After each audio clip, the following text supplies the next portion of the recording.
नए संसद भवन के उद्घाटन को लेकर चल रहे विवाद मामले में सुप्रीम कोर्ट की तरफ से याचिका को खारिज कर दिया गया है। इस मामले में सुप्रीम कोर्ट में जनहित याचिका दायर कर कहा गया था कि नए संसद भवन का उद्घाटन राष्ट्रपति से कराया जाना चाहिए। याचिकाकर्ता ने सुप्रीम कोर्ट से कहा था कि वो सरकार को इसके लिए निर्देश जारी करे।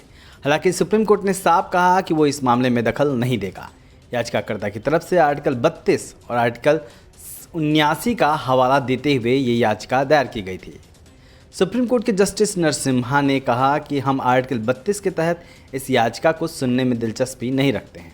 इसके बाद याचिकाकर्ता की तरफ से संविधान के आर्टिकल 79 का जिक्र किया गया, जिसमें कहा गया है कि संसद में राष्ट्रपति और दोनों सदन शामिल हैं।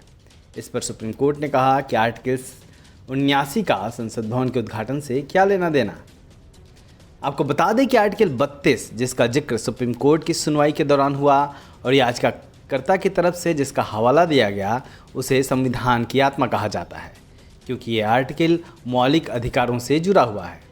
इसके तहत अगर किसी व्यक्ति के मौलिक अधिकारों का उल्लंघन हो रहा हो तो वो सुप्रीम कोर्ट जाने का अधिकार रखता है। ऐसे में सुप्रीम कोर्ट इस पर सुनवाई करता है। संविधान निर्माता डॉक्टर अंबेडकर ने इसे संविधान का दिल और आत्मा कहा था। इसके अलावा संविधान के अनुच्छेद 79 जिसका जिक्र किया गया है, उसमें कहा गया है कि भारत यानी संघ के लिए एक संसद होगी जिसमें राष्ट्रपति और 2 सदन, राज्यसभा और लोकसभा होंगे। लेकिन प्रतिवादी भारतीय संविधान का पालन नहीं कर रहे हैं।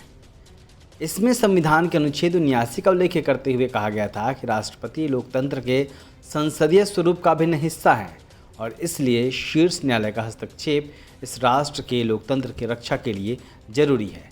साथ ही अनुच्छेद 87 में कहा गया है कि संसद के हर सत्र के शुरुआत में राष्ट्रपति संसद के दोनों सदनों में अभिभाषण देंगे और इसकी बैठक बुलाए जाने के उद्देश्य से अवगत कराएंगे। लेकिन प्रतिवादी यानी लोकसभा सचिवालय और केंद्र राष्ट्रपति को अपमानित करने का प्रयास कर रहे हैं। हालांकि सुप्रीम कोर्ट में इस याचिका के खारिज होने के बाद अब मामला खत्म हो गया है और यह साफ है कि 28 मई को प्रधानमंत्री नरेंद्र मोदी नए संसद भवन का उद्घाटन करेंगे। ब्यूरो रिपोर्ट, दलित दस्तक।